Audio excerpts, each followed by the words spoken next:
Hey there, friends. Welcome to First Baptist Church Missions Podcast. Today we have Pastor Jason with Pastor Chad, and they are here to share with us about their recent trip to India. Welcome to FBC Missions So That Podcast. This is an encouraging place to hear how God is working in and around us. We know that He blesses His people so that they can bless the world around them. Join us as we discuss how to join God in all that He is doing. Why is God working in our life, church, and community? It's so that through us the world will know that He is near. Welcome to the First Baptist Church Missions So That Podcast. This is Brittany Whitworth, and I'm I have been co-hosting with Pastor Chad for a few podcasts, but today I'm kind of in the driver's seat, and I'm quite excited to be here hosting Pastor Chad and Pastor Jason. How cool is that to have both of you in the studio today? And you guys just got back from a trip, well, not just got back, but recently returned from an incredible trip to India. So let's just begin, if we can, saying hello to both of you for being here today. Yeah, awesome. Thank you so much for being here and helping us out, and even agreeing to start being a part of this hosting team. And thank you, Brittany, for being here. So yeah, we've had a great trip to India, and we've been back for a few weeks. But I'm doing well. How are you doing, Jason? I'm doing great. First, let me say thank you, Brittany, Yes. and I like you in the driver's seat. I'm not sure if Dwight lets you drive when you guys are together, but you in the driver's seat, it's going to be great. I do not drive fast enough, so no, there's none of that in our household. Listen, we just finished a long road trip. We got a couple of weeks of vacation as a family. It's something we don't often get to do, and definitely not on this scope or scale. And we are estimate around 100 hours in the car in 2 weeks, which is more than 2 weeks of full-time work for most people. But we had an incredible time. But I drove every single minute of it. Mm-hmm. I was going to say, I would have driven 98% of that. Yeah. That is how it goes in our house also. Yeah. Unless I just want to nap. Yep. So, If I get really tired, Elise will drive. But then what we find out is I don't sleep very long. I just kind of worry about what's going on when the brakes are hit. So they might as well be driving. Love it. Well, so let's talk about trips. You took a massive trip. It is no small feat to go to India. But Sure. But seriously, why in the world would a church send their senior pastor and their missions pastor to India? So let's dive in and let's hear what was the purpose of this trip, and then we'll kind of break down and hear some stories. Well, let me give you some big picture pieces first, and then kind of the why us, why now, even why Jason, I think will be really encouraging as well. But the big picture is India remains the largest unreached community on the planet. When you look at the big missiological reports about where the highest concentration of unreached or lost people are on the planet, you always end in India.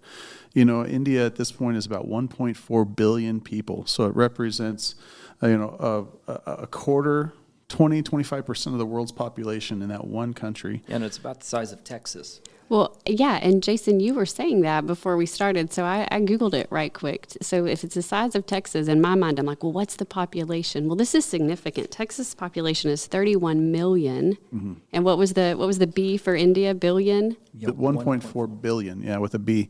And Wow. I checked, I told you it was the size of Texas. That was actually my mistake. It's like 2.5 times the size of Texas. So it's a little, but just even consider that. What would be 60, 70 million people if Texas was 2.5 times its size, is 1.4 billion in India. With a B. With a B, Yeah.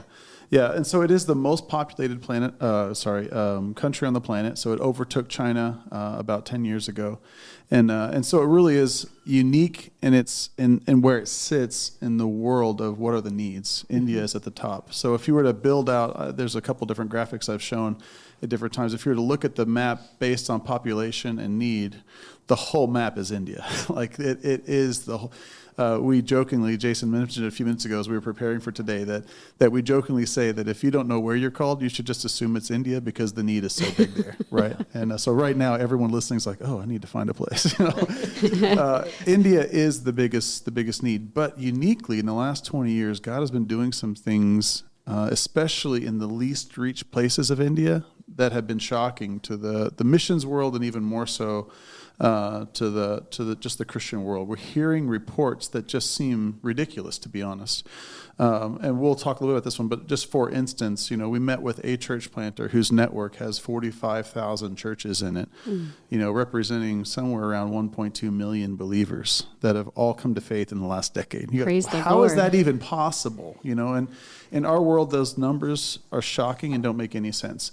One of the reasons we went was we wanted to discover, why are we hearing those things? What does that look like? Mm-hmm. And what does really a believer in that process or in one of those churches look like? If you have 1.2, how do you care for 1.2 million believers?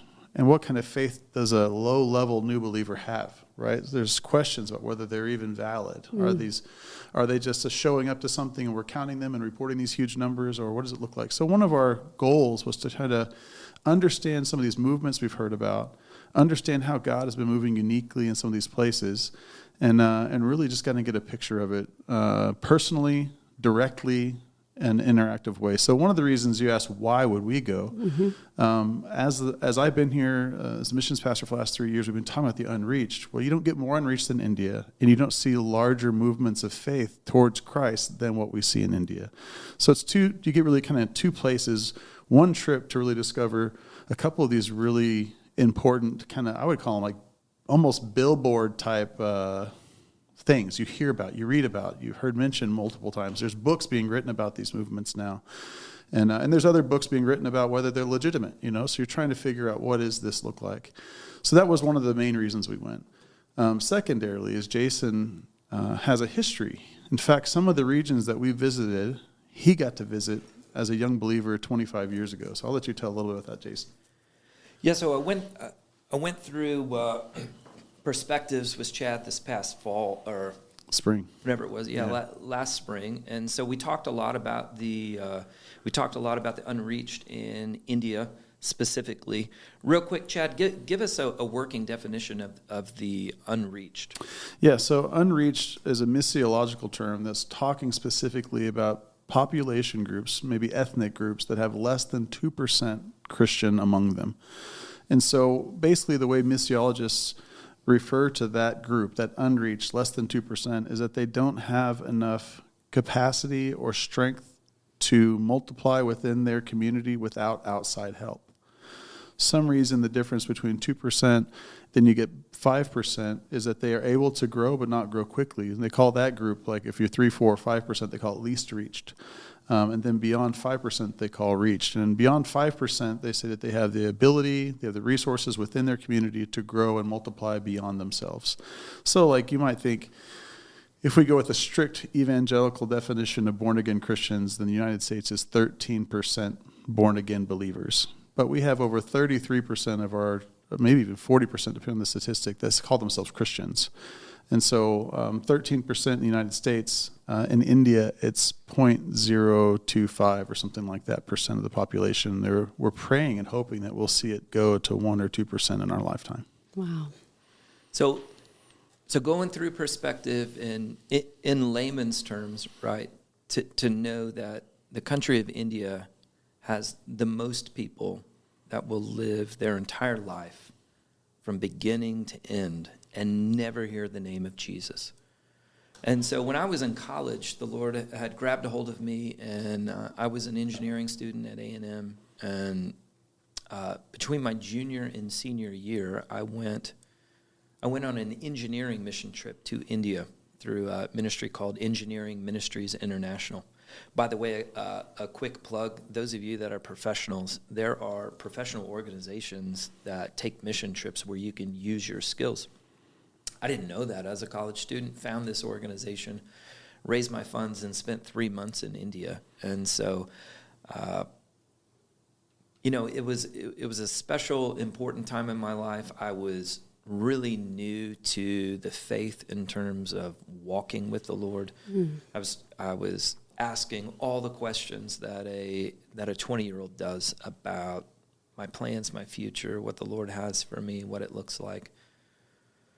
Am I going to get married? Lane and I were dating, and all of those really important questions were pent up in my heart. I'll come back to those in a second. But then when we went through perspectives, and Chad was mentioning of course, the desperate need in India. My heart was drawn to it. And so this past spring, I walked into Chad's office and just said, hey, my heart is stirred up. What if we took a trip to India?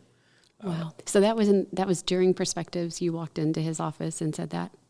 Yeah, it was in March or April. We were just talking about one of our partners and their work in northern Iraq, and we had a team preparing for northern Iraq, and so we were trying to see the dates that Jason was available. Wow. One of our partners said that would be perfect for us to put together a just small so team happened to India. it would be perfect. Yeah, I mentioned it to him. Jason said these would be the ideal dates if we could put that together. I mentioned to him. He said, "Yeah, we can make that happen." And so that was how the team started. Now, in January, it wasn't part of our plan. Yeah, Perspectives has a way of changing some things. That's awesome. 100%. So then as the trip came together, you had asked kind of what were our major purposes. So one, I'll take one, you take two. Sure. One was that Chad and I, along with Heather and Lisa that came on the trip, we just wanted to see it, as Chad said. We wanted to see what God is doing. Mm-hmm. The reports that the gospel is spreading like wildfire. And when I was there 25 years prior, there was literally zero hope or concept that the gospel would move in a wave of the Lord. And so I wanted to see it, and then just meet some leaders and just begin to pray about what we might be able to do in the future as a church. Just how can we come alongside? How can the Lord use our gifting and skill set to, as Paul says in Romans chapter 1, that we would bear fruit one to another. Mm. So we certainly don't want to get in the way of what the Lord is doing. We don't want to tell them how to do what God is doing. We just wanted to pray about, hey, is there something we could do to walk alongside it and partner with that? Pastor Jason, that is so cool, because you went to India initially as a college student, and you said it was kind of before you're solid in your faith, and now here you are, a senior pastor, and you're going back to India. How that in itself is cool. Yeah, in processing the trip, that has been there's been a lot of self-reflection in my life. That the Lord is doing something very unique in this current season, in that personal reflection, in looking back at 25 years, an engineering student. I was an engineer. The Lord called me into ministry. Now here I am in India, going to some of the same places, and just seeing it. There are moments in life where the Lord wants you to pause and to reflect and to see. You can see his faithfulness. It has stirred my faith up greatly right now, in a way of just being able to press into what God has done, and now I can't wait to see what the Lord's going to continue to do. But it's just a reminder of his faithfulness. So that is so cool. And Chad, I do want to hear the part two, but before we move on, Jason, you said a while ago, people living and dying and never hearing the name of Jesus. And that is so profound in that part of the world. And that is just something that I've heard people say to me as I've entered into this Heart for All Nations after my experience with Perspectives. I still have people saying, why go? Why that? But that is so profound, because here in the United States, even though, Chad, those numbers you shared are profound. There's still a lot of people who haven't, accepted him as their Lord and Savior. However, they will hear the name of Jesus. But you're talking about going to a place where people literally don't even know about him. And so that, I don't know if there's anything else you would say to that before we move back to the second part of the purpose for this trip. But that is unreal and staggering. And that is hard for us as people who live in the United States. No matter where we fall and what we think, people have heard his name, but not there. You just imagine, even our Christmas and Easter holidays themselves, right? Yeah. People will tell you they're so commercialized now, and people care about presents and Easter bunnies and those weird things. Mm-hmm. But in the midst of both of those holidays, you have the gospel embedded in ways that most people in the United States will have some access to. Absolutely. Not all. There are some exceptions. I want to make that clear. Right. People listening might say, well, I know there's groups of Afghan refugees in San Antonio. You're like, yeah, there are groups like that. But by and large, everyone that has grown up within the United States has access in some way or another. But when you go to these places, you meet people that they've been born, they've lived their entire life, and most of them will die never hearing about the Christmas story one single time, you know? And that's, again, it's shocking for us to even think about, but we call that the no access. Yeah. So unreached, some places are unengaged unreached, which means we don't even know of anyone trying to reach them at this point. And so it is an important space, and it is an important context. And I'm so glad Jason brought it up, because to think about 1.39 billion people living in that kind of context is really what we're talking about. Places where the gospel has literally never been in 2,000 years. It's a staggering fact that really shakes me. Yeah, and it must, right? All of our current modern day statistics on evangelism is it takes someone in the United States hearing the gospel 7 times, right, before they believe. And there's whole people groups that have never heard it the first time. Yeah. Will never hear it one time. Well, and that was something with perspectives that really rocked me. Was it is the Great Commission. It is for all of us from Matthew 28:19 through 22. Go and make disciples, and it's just, I mean, it's a mandate, not a suggestion, and yet there are people who have never even heard. I mean, it's just wild. So I don't know if there's anything else there before we move to the second purpose of the trip. But well, it's so different when you to hear that, mm-hmm. and then to go and meet those people, mm-hmm. and have a face and look into someone's eyes, and to hear their story, or to hear someone's story who does come to faith and is one of the very few called out ones, and you realize this one only came to faith because God just came down and moved in incredible ways, and now that is spreading. So, yeah. Again, the reason to go was it's one thing to read that in a book, mm-hmm. and for us to sit around and drink a cup of coffee and talk about statistics, but when you stand upon the shore, where they're burning their dead and sending them into the Ganges River, and you look at people, and you have access to talk and to hear some of their stories. Yeah, everything changes. I think for someone here to understand it, one thing you might consider is it more impactful to be on a Zoom with someone or to be face-to-face with someone? And I think we would all agree it's more impactful to go have a face-to-face conversation with someone. So that's an easy way for us to think about it. But it's pretty mighty to get on a plane and go to India. That's just incredible. So second purpose for the trip, Chad. Yeah, so I would tell you purpose 1 is really what I would say is our highest priority anywhere we go. We want to see the gospel emerge among a people group and then thrive. What that means is that the people abide in their faith and they grow in their faith, and their faith begins to overflow into every area of their life. Right? We would want that even for our people here at First Baptist, right? Over and over again. We want the community of Boerne to be impacted by the gospel in every facet: business, life, mental health, schools, all of it, right? It's a comprehensive vision of what the gospel is.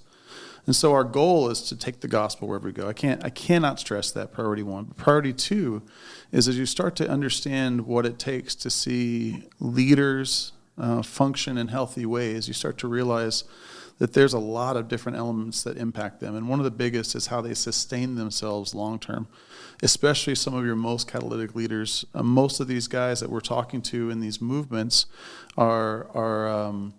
they're farmers, right? So they're subsistence farmers. They grow what they need for their family. They sell a little bit, but they have little money coming and going.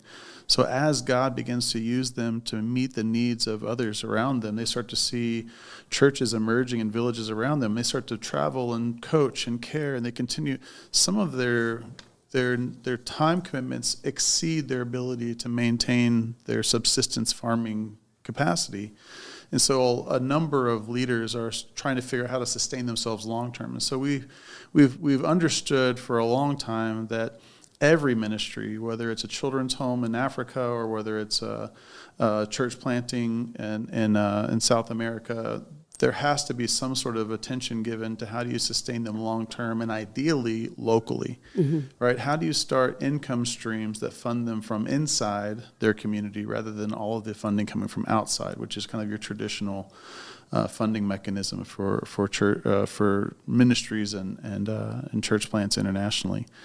And so the growth, like I mentioned, some of the growth of these organizations have seen in 10 years, sometimes 1 million new believers, in that there may be thousands of leaders who are trying to figure out how do I fund continuing the work of God in other places, and they struggle with that. So one of the solutions is to bring kind of business practices, help them learn a trade if they don't have one already. Many of them do.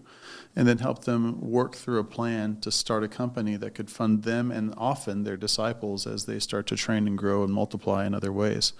And so we found out, we're so blessed at FBC to have a really strong business community in our church. And one of our business leaders has been really kind of captured by this idea, and he started writing curriculum on how to build business practices and start companies. And so our missions committee put aside some funds to seed some small businesses among these leaders. And so our second goal was really to give this leader, our FBC member, an opportunity to do some training with a couple different groups to try to give them basic understanding of what it would take to start businesses. And then we provided some seed money that's theirs. When they're ready to launch their businesses, we'll be able to help them start with some little startup funds. And that was our second major goal, was to try to get that implemented, see how that was received, and see if there was an appetite for starting that kind of work. That's amazing. That is so amazing. I mean, sharing our gifts and talents so that other people in the world would be able to sustain and live. I mean, it's just a great way to show love, so that, then there's also open doors for relationship, because that's how we're going to best probably be able to share the gospel, is building those relationships. So yeah, you can't overstate relationship and its importance in every element of this. Like, sometimes you start hearing the numbers, you start to get so stressed out, like, how could you possibly care? Well, it's really one person at a time, and you're investing in them, and they're abiding in the Lord, and you're abiding in the Lord. And as you're seeking God together, God is doing great things in between you and oftentimes far beyond you. But there's a relational capital that's spent at every level, every contact, every church planter, every believer is connected directly to God, and ideally a strong leader that's coaching and caring for them as well. Yeah, I would tell you pastorally, I have a heartbeat to connect the giftings of our people with kingdom work. We have really gifted businessmen and women in this church, and it's a blessing and a resource that God has given us. I want them to see and to realize that going on mission trips and doing kingdom work should not always be like go to Africa and dig a water well. Mm-hmm. That their skill set actually can have great value in mission work. And so to see, as Chad mentioned, the personal connections. So to see a really gifted businessman, Mike Kenshin, write his own curriculum. And so for months leading up to our trip, he was working on his curriculum. He actually sent it out to a number of other businessmen and women that he knows in the church. He's like, review this. And then to go there, and he teaches it, and he separated from us. But when we met up a week later, to have him talk about personal stories, and to say, this person really got it. This person is sharp, and I can't wait to see what the Lord does through and he would name them one by one. So as you said, that personal relation, but to combine that with the experience that the Lord has given us.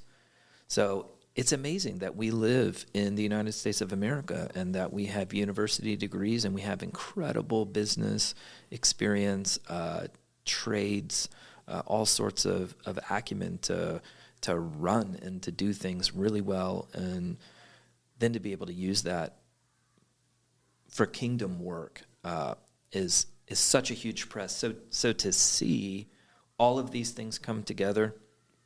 Chad also has a personal experience with India. That's a really cool story that came full circle. My personal story, to know India is the most unreached. We should have a heartbeat for it, and then to know that there's a lot of space for us to be able to think about business as mission and future partnerships. That was the catalyst behind India and why we went. Okay, so we knew we would go long here, and in fact we have. So we're gonna take a pause. This will be part one of who knows how many podcasts with Pastor Jason and Pastor Chad with their trip to India. But thank you so much for tuning in. We know that God blesses his people so that the world would know him. We hear that in Psalm 67. May God be gracious to us and bless us and make his face shine on us so that your ways may be known on earth, your salvation among all nations. And what a blessing to hear what we've already heard, and we can't wait for part two. If you have any questions, if you want to know more, please feel free to reach out to the church at any time. But please make sure that you check out the next segment of this podcast coming up right after this.